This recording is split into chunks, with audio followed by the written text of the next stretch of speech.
My name is Neil Springham. I'm a consultant art therapist and I'm also head of art therapy across the Trust.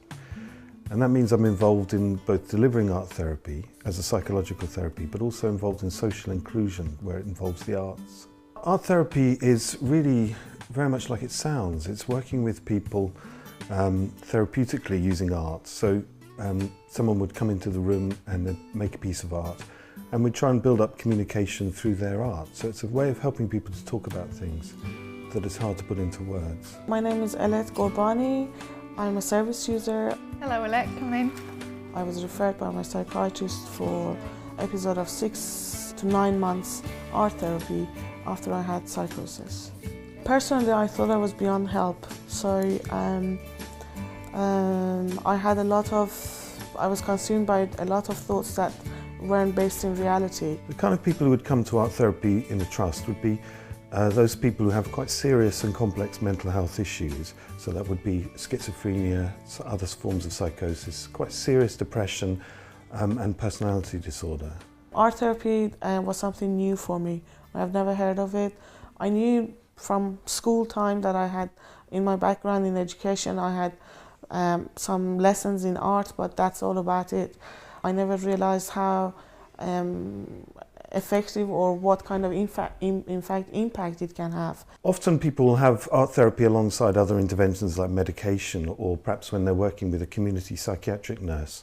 Sometimes people have art therapy when everything else has been tried. That's been quite a pattern in art therapy. I think nowadays people think of art therapy a little bit earlier for people, particularly where they have serious communication problems. Talking was the main thing that I couldn't do very well at all, then especially.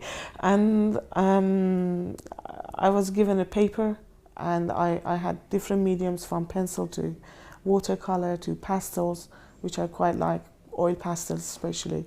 And I could sit there and the first few sessions went by in a very quiet, silent way because I was resisting to talk. Gradually I opened up and it gave me a window to talk about my inner world.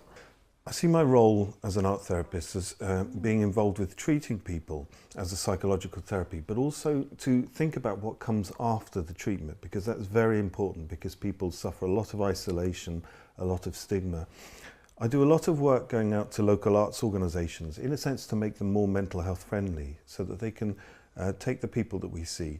And actually people can have a life within the arts. And actually there's a lot of evidence now that the arts can be very, very useful for supporting people and giving wider participation. I'm glad to say now a piece of my work has been published in a magazine called Reflections. This is a fascinating job. It's always different. You know, people are the most fascinating subject there is, and actually working with the arts is just wonderful. A lot of what we do is just trying to understand how to maximise the potential of the arts, both as a psychological intervention but also social intervention. What could be more interesting than that? My art therapist was like a guardian angel for me. She brought the worst and the best out of me in that period that I had with her during art therapy in that 9 months. And I came out as a better person thinking somebody cared to listen.